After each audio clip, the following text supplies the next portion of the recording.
less to the ones that are richer, was introduced. And that particularly, starting with the 9th Finance Commission, 9th, 10th, maybe it was, 9th, 10th, 11th, and then onwards, this criterion, particularly relating to the progressivity, has acquired more and more momentum. And it has also now gotten very standardized that a measure which is called the income distance measure, that you take the per capita income of the richest state and from that subtract out the per capita income of the given state, and that determines the weight that is assigned to per capita devolution. And so poorer you are, the greater the distance, and therefore the larger the share based on that.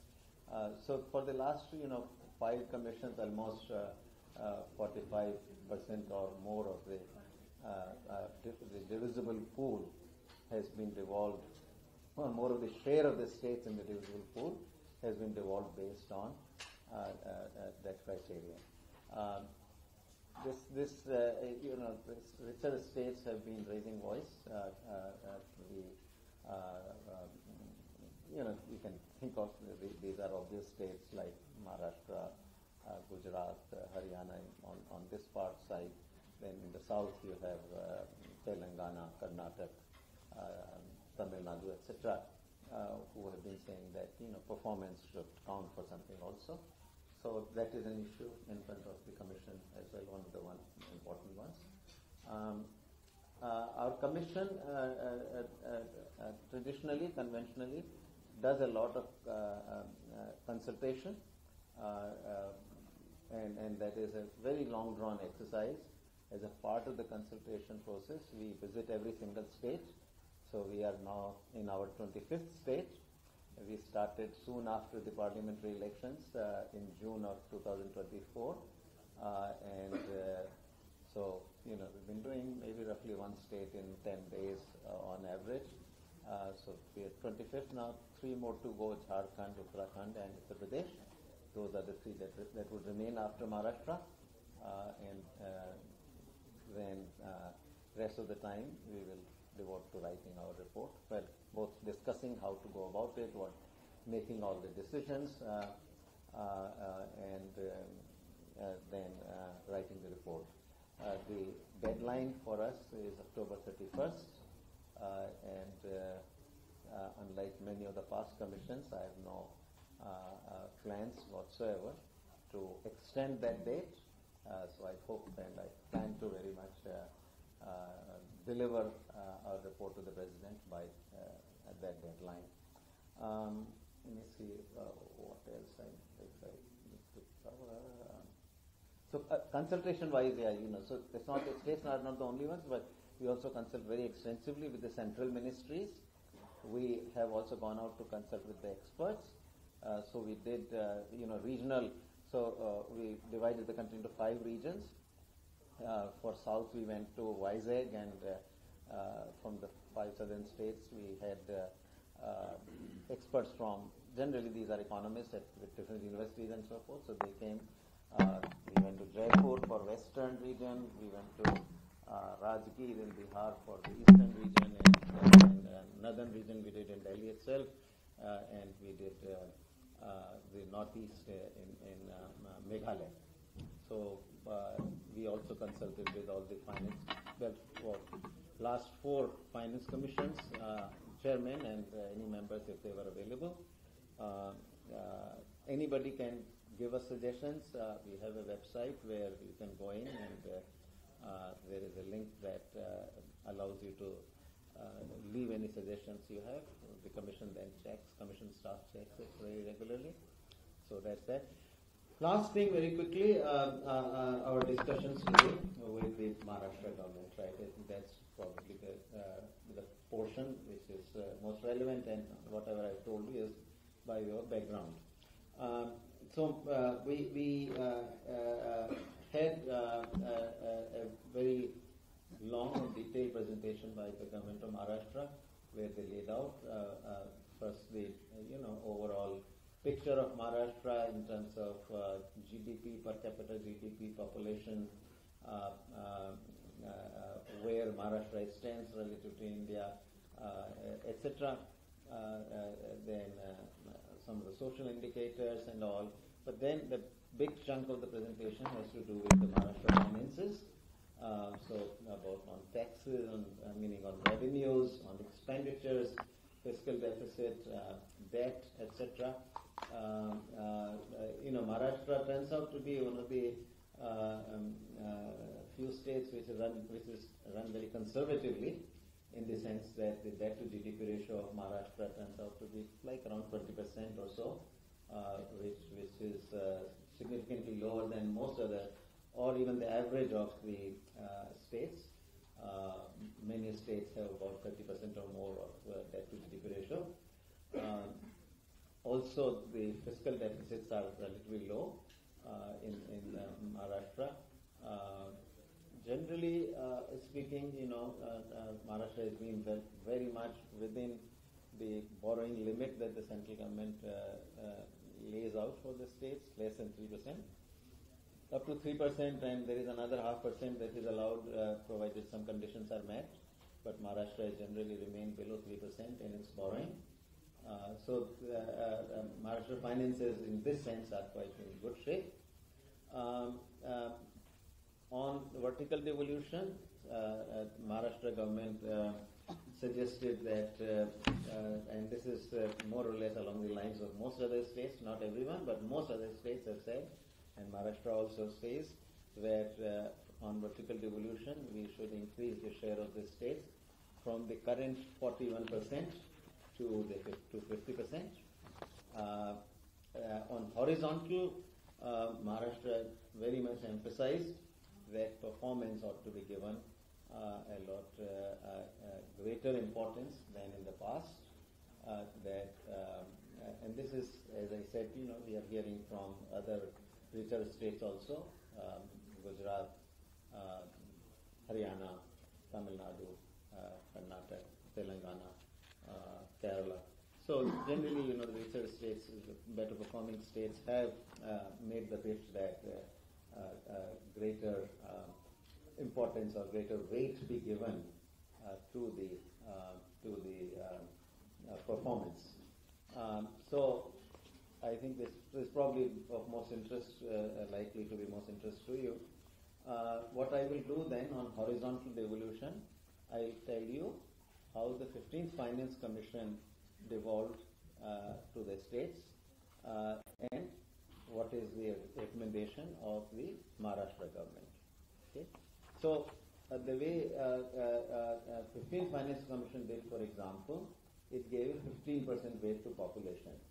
What that means is that you take the full divisible pool, the union taxes that are to be divided between the states and the central government.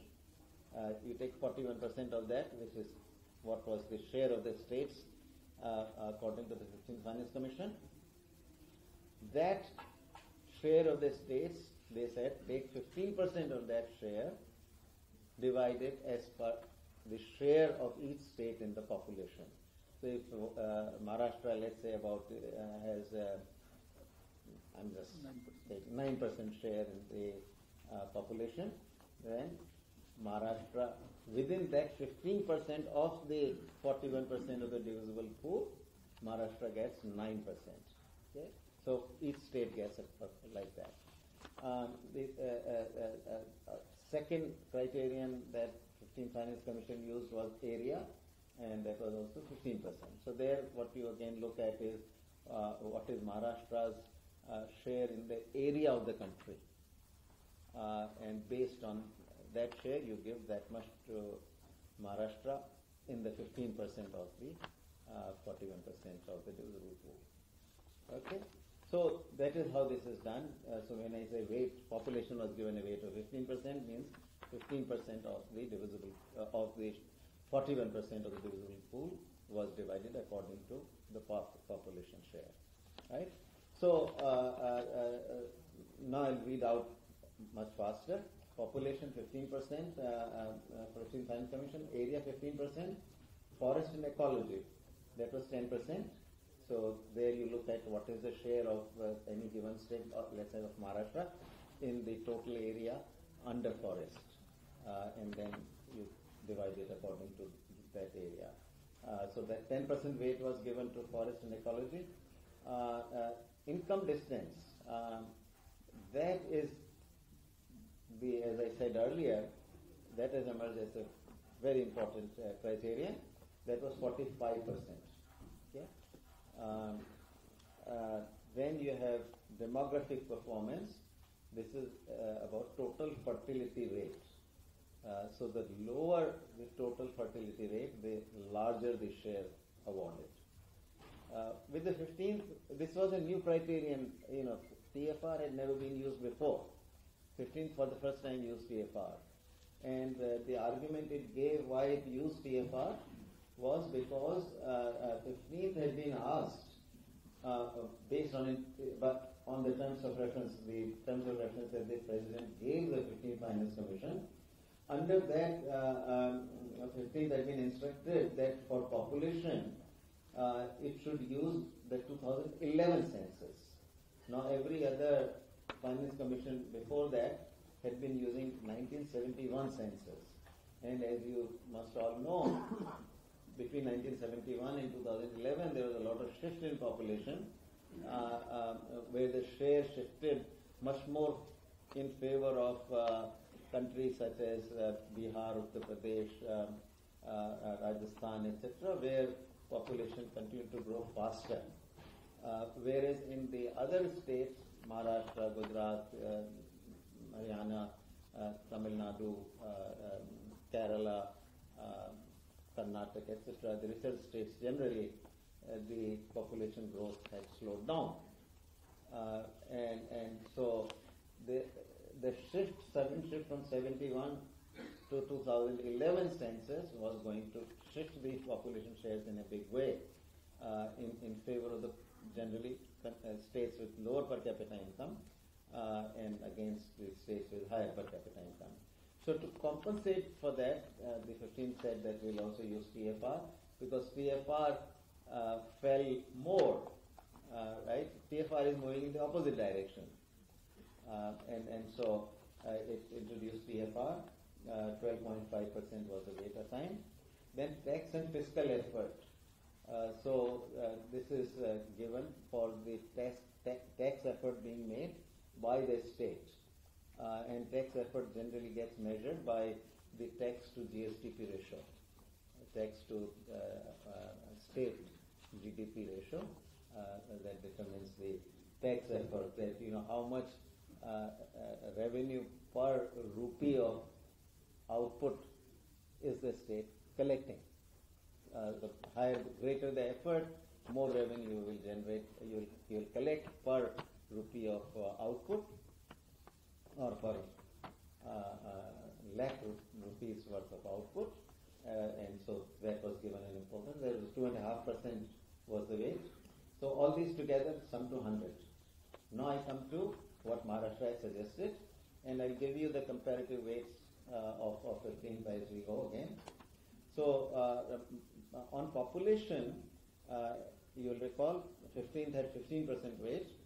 Maharashtra suggested 20%, but with a twist. This is an interesting suggestion. So far we have got this suggestion only from Maharashtra, but it is an interesting one. Maharashtra says that, look, do 10% based on the share in rural population and 10% based on the share in urban population. Okay? So it's not quite the same thing as the overall population share, right? So there's a little bit of a twist there. Obviously, you can see that Maharashtra being more urbanized than other states, that part of the devolution that it says should be based on urban share in the urban population favors Maharashtra, right? Then on forest cover, it says take it to 10% first area. So area it says 15%, which was also the weight assigned by the 15th Finance Commission, so that's unchanged.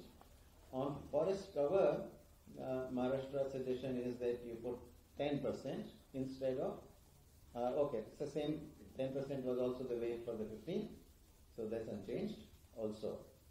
When Maharashtra has also introduced a new criterion called sustainable development and green energy, and that is 2.5%.